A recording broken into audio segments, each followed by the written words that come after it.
Hello guys, welcome to Studyphilia education. So दोस्तों, I hope आप सभी लोग बहुत बहुत अच्छे होंगे। और ऑलरेडी जैसे हमारी ये सीरीज चल रही है जर्मनी की प्रीवियस ईयर क्वेश्चन, जो हम ऑलरेडी डिस्कस कर रहे हैं थ्रोली 20 ईयर्स के 2000 से लेके 2020 तक के सारे क्वेश्चन। और हमने ऑलरेडी 4 सेट डिस्कस कर चुके हैं। 4 सेट मीन यहाँ पे कि हम 4 वीडियोज़ को डिस्कस कर चुके हैं। ये वीडियो नंबर 5 है ना, प्रीवियस ईयर क्वेश्चन के बेस पे। तो अभी हम स्पेसिफिक जर्मनी का देख रहे हैं। ऐसी ही ये सीरीज चलती रहेगी और बाकी के अदर कंट्रीज़ को भी हम शामिल करेंगे, है ना, डिस्कस करेंगे। और साथ ही साथ जो इम्पोर्टेंट क्वेश्चन है इंडिया से रिलेटेड, हम उनको भी डिस्कस करने वाले हैं आपके साथ, है ना। सो बुक्स एंड ऑथर्स की भी सीरीज आएगी और हम कॉम्प्रिहेंसिव तरीके से थ्रोली पढ़ेंगे और अच्छे से अंडरस्टैंड करेंगे। सो हमने ऑलरेडी कल दोस्तों 2013 तक के क्वेश्चन को डिस्कस कर लिया था और आज हम इसको इसी सीरीज को आगे बढ़ाएंगे, है ना।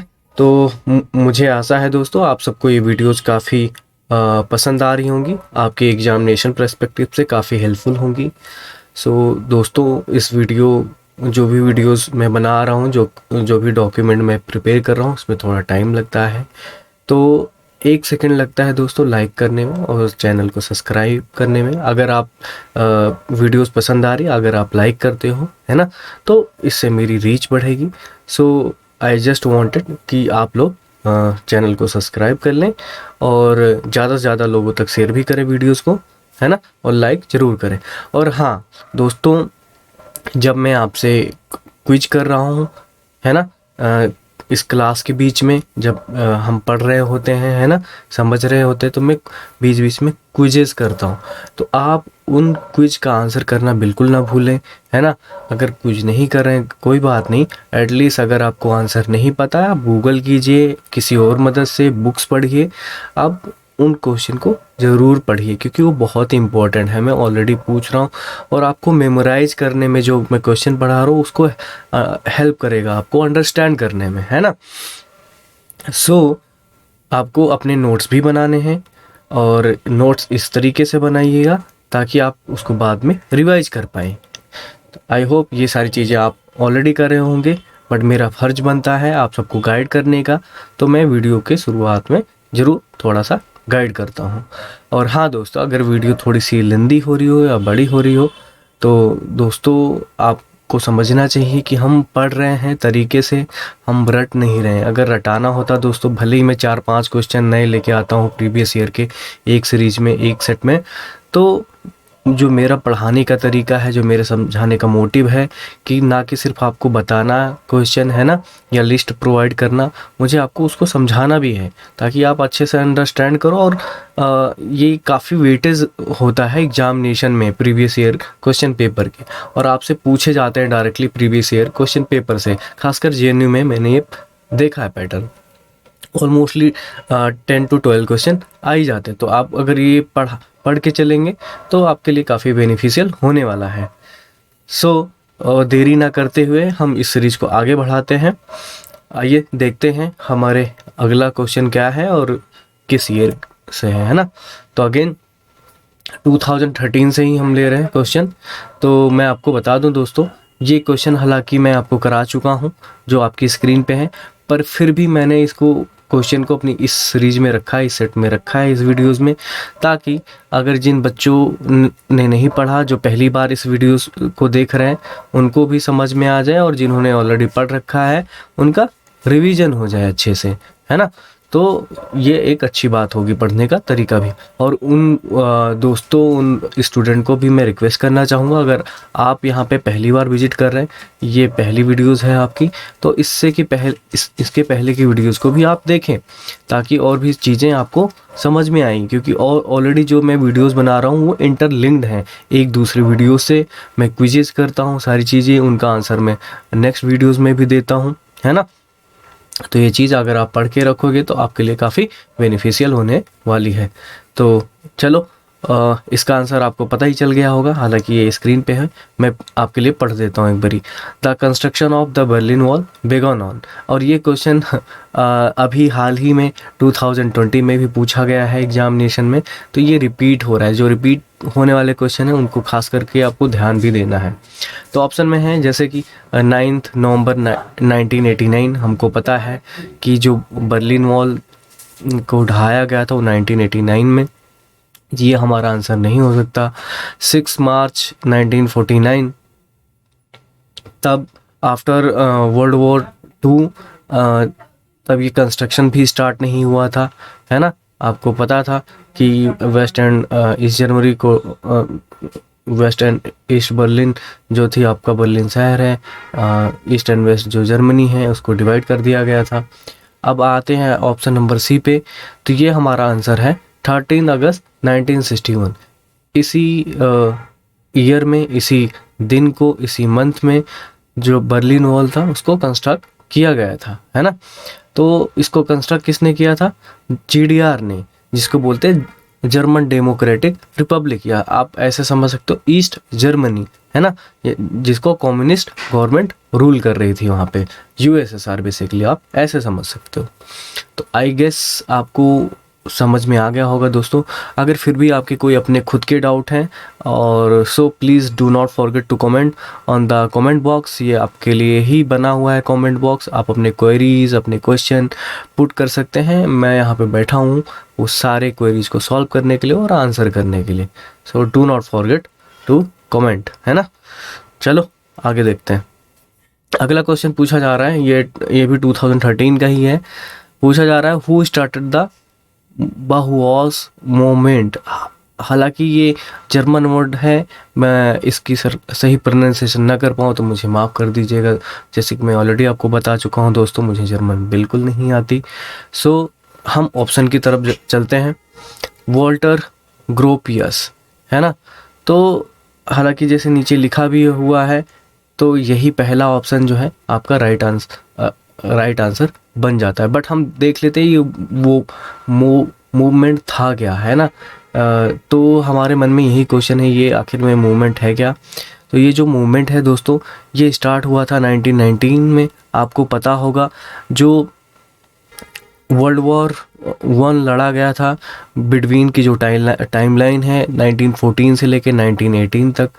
तो आप समझ सकते हो ये जो 1919 का टाइम था, वहाँ पे एक जर्मनी में, वहाँ पे नहीं मैं बोलना चाह रहा हूँ, अगर मैं वहाँ बोल रहा हूँ दैट मीन हम जर्मनी के बारे में बात करें, तो जर्मनी में ही एक अनऑफिशियल गवर्नमेंट थी जिसको बनाया गया था, है ना। तो उस ऑफिशियल गवर्नमेंट का नाम था वेमार रिपब्लिक, है ना। तो उसी के टाइम पे ये मूवमेंट था। बेसिकली कोई पॉलिटिकल मूवमेंट नहीं था, ये मूवमेंट था एक क्राफ्ट एंड आर्ट से लेके फाइन आर्ट, आप समझते होगे ना, उसके लिए एक स्कूल को फाउंड किया गया था। किसके थ्रू? यही वॉल्टर ग्रोपियस के थ्रू। अब इसमें देखते हैं कि एक्चुअली में था ये क्या, किस टाइप का आर्ट एंड क्राफ्ट था, हम ऑलरेडी पढ़ते हैं। और जब हम जर्मनी की बात कर रहे हैं, अगर आर्ट एंड क्राफ्ट से रिलेटेड है तो आप समझ सकते हो कल्चर से है ना कहीं हिस्टोरिकल है और काफ़ी इम्पोर्टेंट होगा, है ना, ये मूवमेंट। तो हम देखते हैं आगे। मैंने ये एक पैराग्राफ दिया हुआ है, इंफॉर्मेटिव है, और ये देख सकते हैं किस तरीके से आर्ट एंड क्राफ्ट को बनाया गया है ना। तो बेसिकली ये ज्योमेट्रिकल फॉर्म है आर्ट एंड क्राफ्ट, जो कि आपको दिख रहा होगा, ज्योमेट्रिकल शेप्स बने हुए हैं, है ना। तो ये बेसिकली एक है influential art and design movement that began in 1919 in Weimar, है ना। वेमार एक शहर है, तो आपको इसीलिए मैंने आपको वेमार रिपब्लिक का भी नाम लिया, ताकि आप रिलेट कर पाओ उस टाइम का पीरियड जब अनऑफिशियल गवर्नमेंट थी वेमार। वो भी वेमार एक जगह है जर्मनी में, है ना। तो वहीं पे ये फाउंड किया गया था इस आर्ट को। ये जो मूवमेंट था इसको इनकरेज किया गया था among the teachers and students, है ना, to pursue craft together in design studios and workshop, है ना। और देखा जाए ये जो स्कूल था, ये जो फाउंड किया था स्कूल, ये मूव कर दिया गया था वेमार से डेजाओ नाम की सिटी में, एक जो प्लेस है जर्मनी में ही, 1925 में। उसके बाद क्या होता है दोस्तों, इसको मूव कर दिया जाता है 1932 में बर्लिन शहर में। अगेन फिर इसको जो नाजीज थे, नाजीज पार्टी के सपोर्टर थे, उन्होंने इस स्कूल काफ़ी हैरेस किया है ना, कॉन्स्टेंटली। तो फाइनली इसको क्लोज कर दिया गया है ना। तो एक काफ़ी इम्पोर्टेंट, आप देख सकते हो इसकी फीचरिंग स्टाइल जिस तरीके का है ना, इमोशंस वगैरह इसमें जियोमेट्रिकल फॉर्म में दर्शाया गया है ना। तो एक टाइप ऑफ आर्ट था, तो इससे काफ़ी सारी चीज़ें इन्फ्लुएंस हुई, आर्किटेक्चर, डिजाइनर्स एंड आर्टिस्ट। तो थोड़ा सा इम्पोर्टेंट है, आप इसको देख सकते हो क्योंकि ये प्रीवियस पेपर में भी आया हुआ है, तो हो सकता है अपकमिंग आने वाले ईयर में दोबारा आ सके, है ना। तो आगे देखते हैं दोस्तों। अगला क्वेश्चन जो है आपसे पूछा जा रहा है, द न्यूरेमबर्ग ट्रिब्यूनल जजेस। तो ये क्वेश्चन पूछा जा रहा है, ये जो न्यूरेमबर्ग, हालांकि ऑप्शन देख लेते हैं ये किससे रिलेटेड है। नीचे आंसर मैंने लिखा हुआ है, आप पढ़ भी सकते हो, हालांकि मैं आपको समझाऊंगा। तो आपको ऑप्शन जो दिया जा रहा है, the tsar of Russia after the revolution, ये जो न्यूरेमबर्ग ट्रिब्यूनल जजेस थे, है ना, या the Nazis after the second world war, है ना, कौन थे ये, the supporter of Lenin after his death, या ऑप्शन था आपका the deputies of Weimar republic. तो जो यहाँ पे समझने वाली बात है, मैं ऑप्शन के आंसर पे नहीं जाता हूँ, आगे मैं समझाता हूँ ये न्यूरेमबर्ग किससे रिलेटेड है। तो दोस्तों ये एक न्यूरेमबर्ग ट्रायल चलाया गया था आफ्टर वर्ल्ड वॉर 2, जब जर्मनी ने सरेंडर कर दिया था। इस ट्रायल में सीरीज ऑफ ट्रायल्स है ना, जहाँ पे जो क्रिमिनल्स थे, वॉर क्रिमिनल्स थे नाजीज जर्मनी पार्टी के, है ना, तो उनके ऊपर एक ट्रायल चलाया गया था, उनके जो लीडर्स थे। तो यहाँ पे आप देख सकते हो वॉर क्रिमिनल्स और इंटरनेशनल मिलिट्री ट्रिब्यूनल्स बिठाया गया था, ताकि एक तरीके से लेखा जोखा करने के लिए, है ना। तो इसका जो आप ऑप्शन गेस कर सकते हैं, है ना, ये जो नाजीज थे after world war second world, है ना, तो इन्हीं के ऊपर एक ट्रिब्यूनल, एक ट्रायल चलाया गया था न्यूरेमबर्ग शहर में। तो इसलिए इसका नाम ही न्यूरेमबर्ग ट्रायल पड़ गया, क्योंकि ये कहाँ चलाया जा रहा था, न्यूरेमबर्ग शहर जर्मनी में। तो ये उस टाइम की हिस्टोरिकल पिक्चर है, तो ये देख सकते हो, है ना, जब ट्रायल चलाया जा रहा था जजों के थ्रू। और एक ये महान पर्सन है, इनका नाम आप मुझे बताइएगा, उस टाइम की पिक्चर में ये कौन है जो कस्टडी में इनको खड़ा किया गया है। चलो आगे देखते हैं। ये अगला क्वेश्चन आपसे पूछा जा रहा है, अगेन वर्ल्ड वॉर से ही रिलेटेड है। After first world war who demilitarized Germany to weaken its power. Simply आपसे पूछा जा रहा है वो कौन थे जिन्होंने जर्मनी की जो पावर थी इसको वीक किया, बाय उनकी आर्मी को डिमिलिटराइज कर दिया गया था, है ना। तो अब ऑप्शन की तरफ अगर जाएं तो पहला ऑप्शन है United Nations, the axis power, the newly form USSR, the allied powers.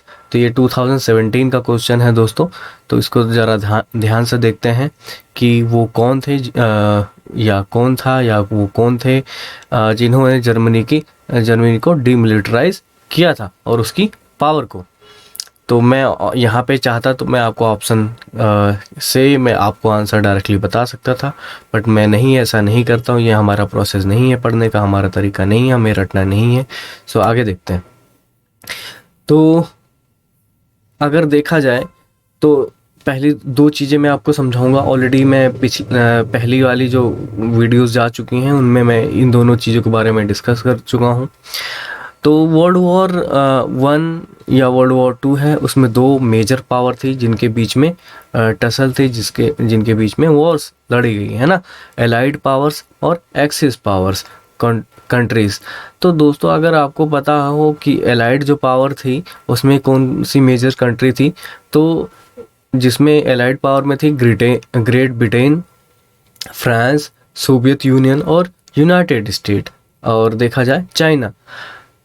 और एक्सिस पावर में देखा जाए तो 3 मेजर कंट्रीज थी, जर्मनी, इटली एंड जापान।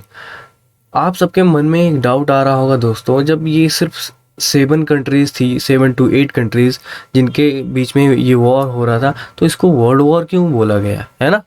तो मैं आपको बता दूं, भले ही ये 7 कंट्रीज थी, तो अगर मैं एक एग्जांपल दूं, एज ए जो ग्रेट ब्रिटेन था, इनकी कॉलोनीज थी अफ्रीका और इंडिया में भी, तो हम भारतीय भी ब्रिटेन की तरफ से वर्ल्ड वॉर 1 और 2 में लड़ रहे थे, है ना। तो इस तरीके से देखा जाए पूरे वर्ल्ड में ये लड़ाई छिड़ी थी, जिसको वर्ल्ड वॉर बोला गया, है ना। वर्ल्ड वॉर 1 और वर्ल्ड वॉर 2। तो वर्ल्ड वॉर जो 1 था वो कब से कब तक लड़ा गया था, ये भी मैं आपको बता दूं, 1914 से 1918 तक। और वहीं जो वर्ल्ड वॉर 2 था वो 1939 से लेके 1945 तक। ये टाइमलाइन आपको रिलेट करके चलना है। और ये स्टार्ट कहाँ से हुआ था वर्ल्ड वॉर 2, तो जर्मनी ने पोलैंड पे एनेक्स कर दिया था, है ना। तो वहीं से स्टार्ट हो गया था आपका वर्ल्ड वॉर 2। अब ये दोनों चीज़ें मैं क्यों बता रहा हूँ, इससे क्या रिलेशन है। तो दोस्तों मैं आपको बताऊं, जब वर्ल्ड वॉर 1 समाप्त हुआ तो एक ट्रीटी साइन की गई थी, किसके द्वारा, जो मेजर कंपनी थी, सॉरी जो मेजर कंट्री थी एक्सिस अलायंस की, जर्मनी और एलाइड पावर्स के बीच में, है ना। Great Britain, France, United nation, है ना, उस टाइम पे। तो देखा जाए इनके बीच में एक ट्रीटी साइन की गई। उस ट्रीटी का नाम था ट्रीटी ऑफ वर्साइलेस। वर्साइलेस पैलेस में इसको साइन किया गया, तो इसलिए इसका नाम ही पड़ गया ट्रीटी ऑफ वर्साइलेस। तो आपको बस दोस्तों कमेंट में इस को अटेम्प्ट करना है। हालांकि मैं पढ़ा चुका हूँ, आपने अगर पढ़ा होगा तो आपको याद होगा, नोट्स बनाए होंगे तो आप आंसर कर पाएंगे, नहीं बनाए होंगे तो आप सर्च करके करेंगे आंसर, है ना। करना जरूर है आपको। तो आप बताइएगा कि जो ट्रीटी थी ये साइन कब की गई थी, ट्रीटी ऑफ वर्साइलेस, सॉरी दोस्तों। तो ये आपको अटेम्प्ट करना है कमेंट बॉक्स में।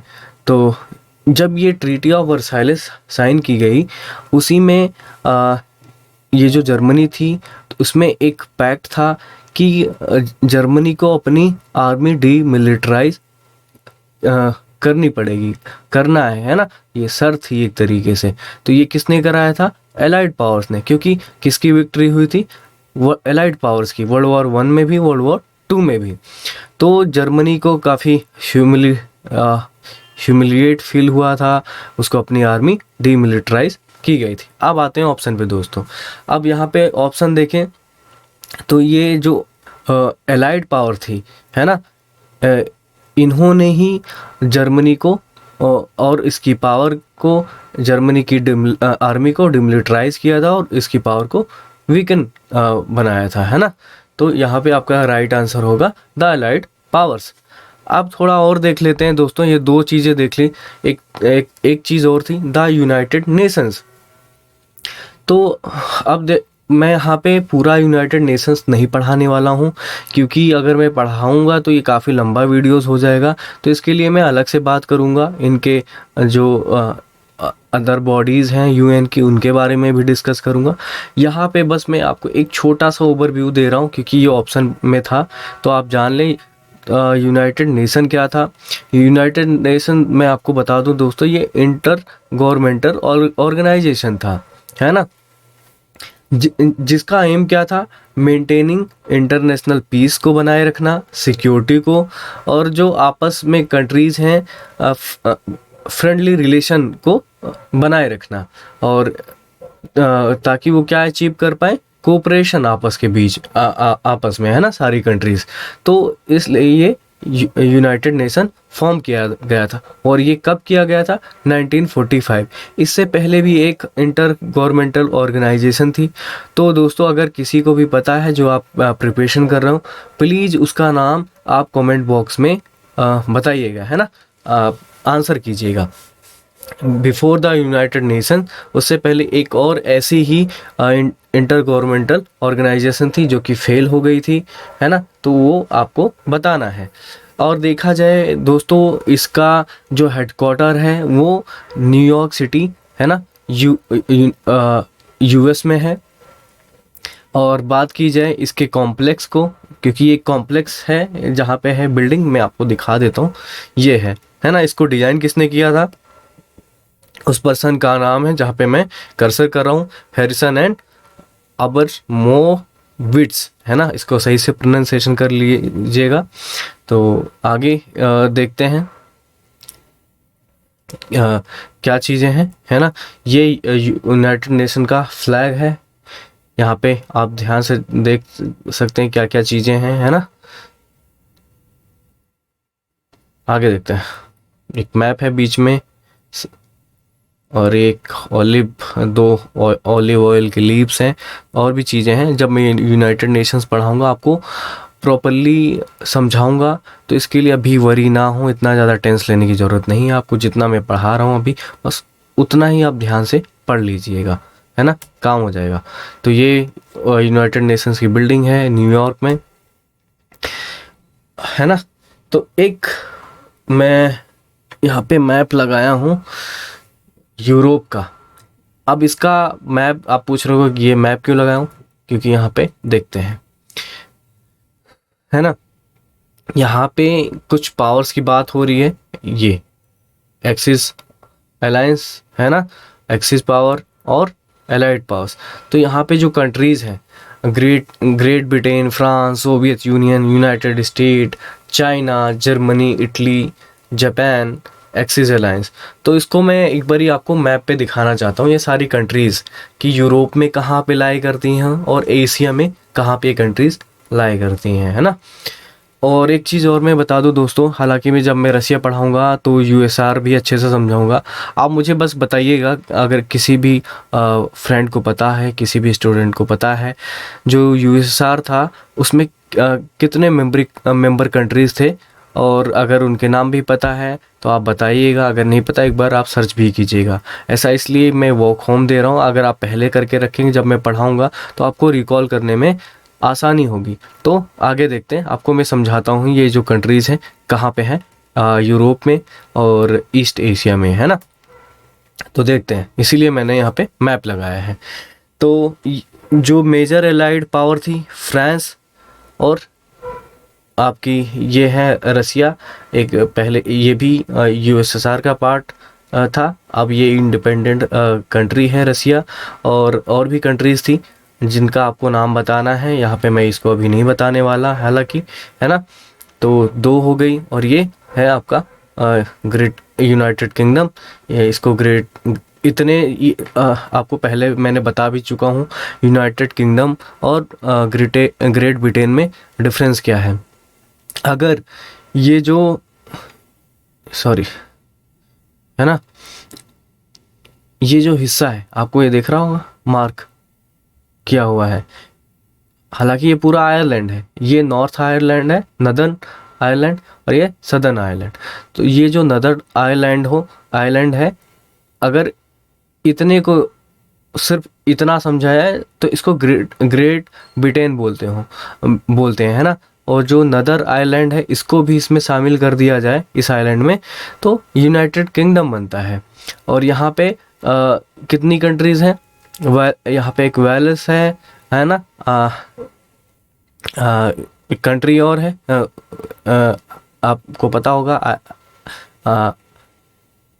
आयरलैंड, है ना, यहाँ पे आयरिस, और ब्रिटेन है ही आपको, यहाँ पे लंदन है शहर, ये इंग्लिश चैनल है।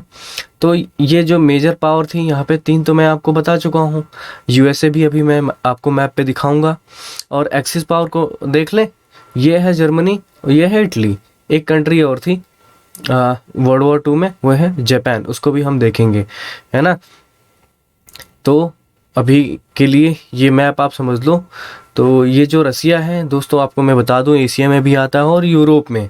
तो ऐसे एक टर्म है यूरेशिया, जिसमें रसिया जो है यूरोप और एशिया में भी आता है ना। तो यहाँ पे बीच में एक नेचुरल बाउंड्री बनाती है ना, एशिया और यूरोप के बीच एक एक वो माउंटेन है, उसको बोलते हैं यूरॉल माउंटेन। इसको याद रखिएगा, आगे मैं पढ़ाऊँगा भी जब रसिया में पढ़ाऊँगा। तो अभी के लिए आप इतना देखिए। एक मैप और लेते हैं ईस्ट एशिया का। तो ये तो रसिया है ही, और ये है जापान आपका, जिसकी कैपिटल है टोक्यो। हाँ दोस्तों, आप ना एक बारी जो भी कंट्रीज़ मैंने बताया, France, Germany, United kingdom, great Britain, इनकी कैपिटल बताना, और रसिया की कैपिटल क्या है, और इन सब को चाहे तो आप कमेंट में अटेम्प्ट कर सकते हैं, बता सकते हैं, है ना। इटली हो गई, इन सब, तो इनका आपको कैपिटल बताना है। और यहाँ पे मैंने कैपिटल बता ही दिया जापान का। तो चाइना भी था, है ना। चाइना की कैपिटल आप बीजिंग है, यहाँ पे देख सकते हो, ये मैं बता दे रहा हूँ। और रसिया यहाँ तक है ना। व्लादिवोस्तोक एक शहर है, पोर्ट है, आप देख सकते हो रसिया का, यहाँ पे बनाया हुआ है। जब मैं जापान और चाइना पढ़ाऊँगा, इसके बारे में भी अच्छे से समझाऊँगा क्या चीज़ें, है ना। साउथ कोरिया है, नॉर्थ कोरिया है। हालांकि ये जो मेजर कंट्री थी एक्सिस पावर की, जापान थी ईस्ट एशिया में, जिसका अपना अलग ही अम्पायर था, जापानीज अम्पायर। तो ये कुछ मैंने कंट्रीज आपको मैप पे समझाने की कोशिश की है। और ये है हमारा प्यारा भारत जो आप देख रहे होगे, है ना। अगर अपने इंडिया से नॉर्थ ईस्ट में जाएं तो चाइना और टोक्यो, आई मीन जापान मिलेगा आपको। जो जापान है वो एक आर्किपिलागो कंट्री है। आर्किपिलागो किसे बोलते हैं, जहाँ पे एक टर्म है आर्किपिलागो, जो कि ऐसी कंट्री है ना जो कई सारे आइलैंड से, ग्रुप ऑफ आइलैंड से मिलके बना हो, उसको आर्किपिलागो बोलते हैं। तो यहाँ पे 4 मेन आइलैंड है ना, जहाँ पे कुछ आइलैंड देख भी रहे होंगे, उनका नाम होकाइडो है, होन्शु है ना। और यहाँ पे शिकोकू है और क्यूशू है। तो ये 4 मेन आइलैंड है जापान के। हालांकि इतनी अभी ज्योग्राफी आप समझिए। और ये जो जापान है कहाँ पे लाई करता है, नॉर्थ पैसिफिक ओशियन में। और यहाँ पे मैं आपको मैप लगाना भूल गया यूएसए का, क्योंकि यूएसए भी था वर्ल्ड वॉर 1 और वर्ल्ड वॉर 2 में। हालांकि यूएसए कब आया, कैसे आया, तो जब हालांकि इसके पहली वीडियो में वहाँ पे मैंने डिस्कस भी किया था। आगे मैं और भी डिस्कस करूँगा, जब जापान को डिस्कस कराऊँगा, है ना। सारी चीज़ें वर्ल्ड वॉर 1 या 2 चले पढ़ रहे होंगे, तब मैं आपको बताऊँगा कि अमेरिका कैसे वॉर में वर्ल्ड वॉर 1 और वर्ल्ड वॉर 2 में आया था। तो अगला हम क्वेश्चन लेते हैं, वीडियो को लेंदी ना करके, बट हाँ थोड़ी सी बड़ी हो जाती है, मैं अच्छे से आपको समझाना चाहता हूँ दोस्तों, तो थोड़ा सा पेशेंस ज़रूर रखिएगा। तो ये क्वेश्चन अगला पूछा जा रहा है आपसे। अगेन ये क्वेश्चन मैं करा चुका हूँ ऑलरेडी, जो भी बच्चों ने पढ़ा होगा, जिन्होंने ध्यान दिया होगा, वो कर लेंगे, है ना। तो एक बार आप चाहो तो पॉज करके या जैसे भी अटेम्प्ट कर लो इस क्वेश्चन को।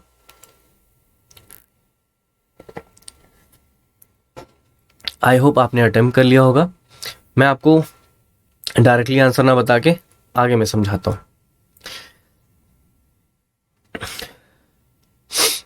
चल, पहले मैप दिखाने से के बाद, ये भी 2017 का क्वेश्चन है, तो मैं आपको बताऊं, ये जो अक्टूबर फेस्ट है ना, अक्टूबर फेस्ट बोल लो या अक्टूबर फेस्ट, ये एक बियर फेस्टिवल है। ये चीज़ देखो, ये है स्लाइड। अक्टूबर fest world largest world fest है, मतलब बियर फेस्टिवल है। ये एनुअली हेल्ड किया जाता है कब, सितंबर के लास्ट वीक में, और अक्टूबर के फर्स्ट जो संडे आता है तब तक हम मनाते हैं। लेट सितंबर और फर्स्ट संडे इन अक्टूबर जो आता है ना। तो इसको सेलिब्रेट करते हैं। यहाँ पे देख सकते हो आप, बियर पीना का कंपटीशन कर रहे हैं लोग, है ना। सो अच्छा, काफ़ी पॉपुलर फेस्टिवल है जर्मनी का, ये तो आपको पता होना चाहिए। और आपसे पूछा गया था ये कहाँ पे मनाया जाता है ना। तो यहाँ पे आपको आंसर मिल गया हो गया होगा। म्यूनिक सिटी है ये, बवेरिया जर्मनी का फेडरल स्टेट है। आपको पता होगा 16 फेडरल स्टेट है जर्मनी में, जिसमें से एक बवेरिया है, और ये लार्जेस्ट फेडरल स्टेट है जर्मनी का। और ये जो म्यूनिक है, इस बवेरिया स्टेट का कैपिटल है ना। तो आगे मैं आपको दिखाता हूँ यहाँ पे जर्मनी का एक मैप। ऑलरेडी मैं ऐसे मैप पे आपको समझा चुका हूँ, पर फिर भी मैं चाहता हूँ जो भी आप पढ़ रहे हो उसका रिवीजन हो, क्लियर हो जाए, है ना। कोई भी कन्फ्यूजन, कोई भी डाउट ना रह जाए। तो ये है जर्मनी, है ना, कंट्री। और हम पहले इनकी नेबरिंग कंट्री देख सकते हैं। नॉर्थ में डेनमार्क है और ईस्ट में पोलैंड है, चेक रिपब्लिक है, साउथ में आप देख सकते हो ऑस्ट्रिया है, स्विट्ज़रलैंड है, लिechtenstein नहीं है दोस्तों, नहीं लगती इसकी बॉर्डर।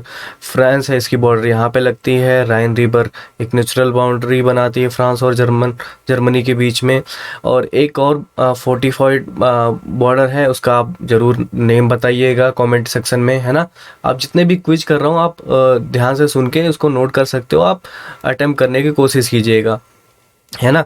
तो जो यहाँ पे एक मैन मेड, ये बोल सकते हो ह्यूमन मेड, जो बाउंड्री बनाई गई है जर्मनी और फ्रांस, उसको क्या बोलते हैं, किस लाइन के नाम से जाना जाता है, तो उसका भी आप देखिएगा। ऑलरेडी मैं करा चुका हूँ आपको।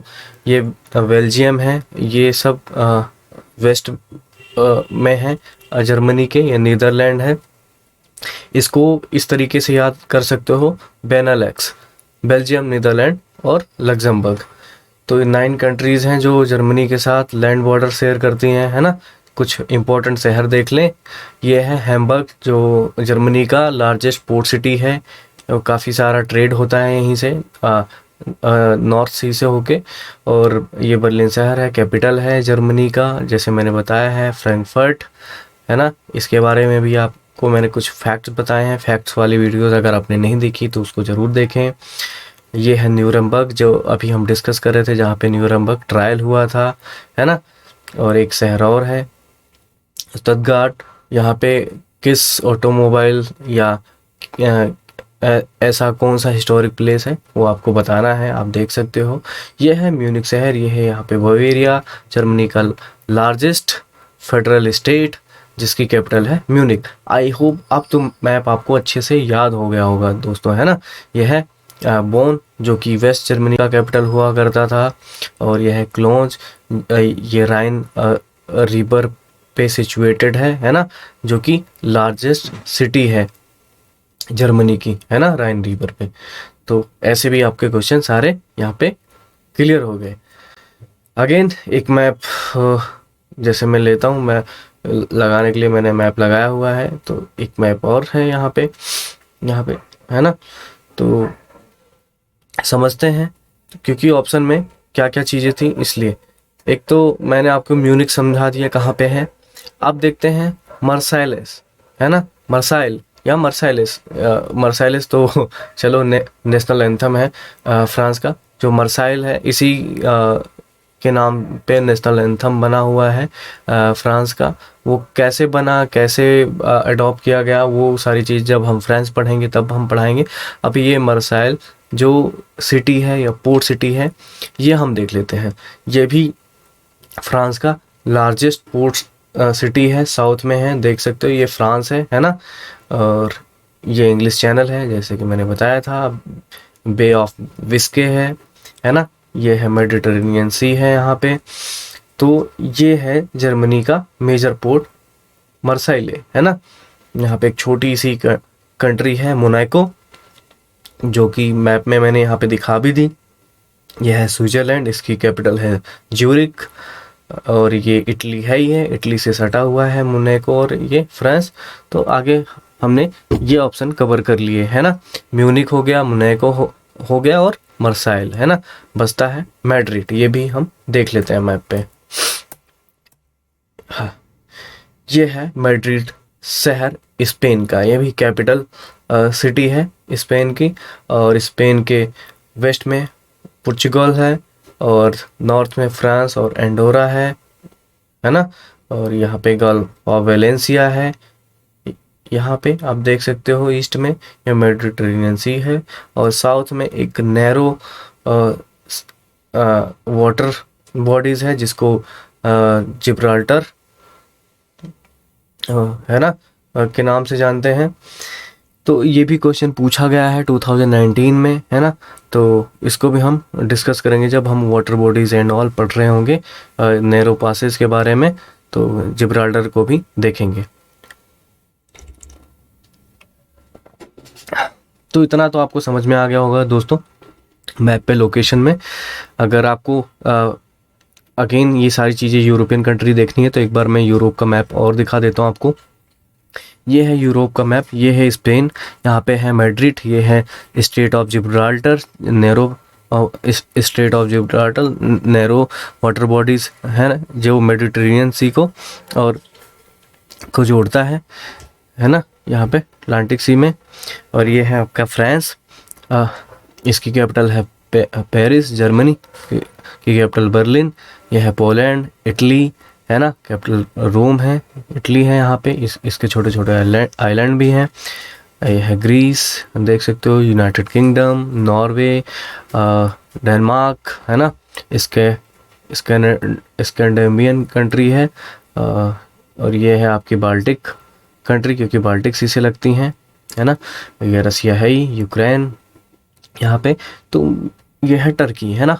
तो टर्की का ये जो पार्ट है ये यूरोप में है और टर्की एशिया में भी है, तो काफ़ी इम्पोर्टेंट है। इस सिटी का नाम, इस शहर का नाम बताइएगा, टर्की का कौन सा शहर है यहाँ पे जो यूरोप में लगता है। अगर आपको पता है आप ज़रूर बताइएगा। आई होप मैप तो आपको सारी चीज़ें समझ में आ गए होंगे जो भी हमने डिस्कस किया। तो दोस्तों आज के लिए बस इतना ही। आई होप आपको सारी चीज़ें समझ में आ रही होंगी, आपको क्लियर होगा, सारे डाउट क्लियर होंगे, कोई भी कन्फ्यूजन नहीं होगा। अगर फिर भी है तो आप कमेंट करना मत भूलिएगा। तो आज के लिए बस इतना ही। मैं पुनीत तिवारी आप सबसे विदा लेता हूँ। गुड नाइट दोस्तों, थैंक्स फॉर वॉचिंग। मैं पुनीत तिवारी साइनिंग ऑफ।